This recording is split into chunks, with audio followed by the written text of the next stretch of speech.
beberapa hal yang perlu saya sampaikan para anggota sekalian. Saya ingin harus sama-sama komitmen mempunyai tanggung jawab dalam menjaga Kodam. Jadi Kodam ini milik kita bersama.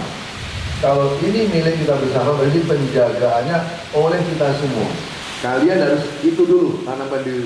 Pangkatmu apapun, kau bertanggung jawabkan. Jaga itu. Kebersihannya, ketertibannya, aturannya kau pegang. Yang menempati rumah jabatan, saya minta rumahnya tertibkan dan bersihkan. Tertib lampu, tertib air, tertib pengunjung, tertib penggunaannya. Sehingga begitu rumah rapi, ini rapi komplek apa ini? Tentara, enggak.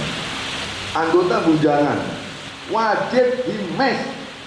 Seluruh manusia yang menempati di dalam asramanya harus ada data lengkap. Ingatkan pengunjung ini buat edaran, pemilu dilarang apapun digunakan kegiatan berkaitan pemilu. Mau apapun. Dan minta ingatkan istrimu, ingatkan keluargamu.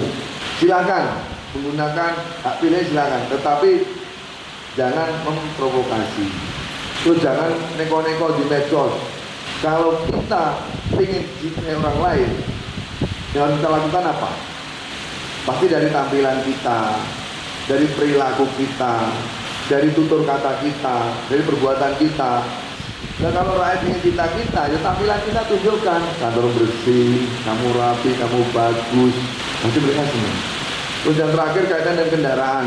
Kalau itu tidak motor dinas, ya dirapikan, bersihkan. Kita harus meninggalkan yang baik, rawat semua. Rumah rawat semua, kendaraan rawat semua.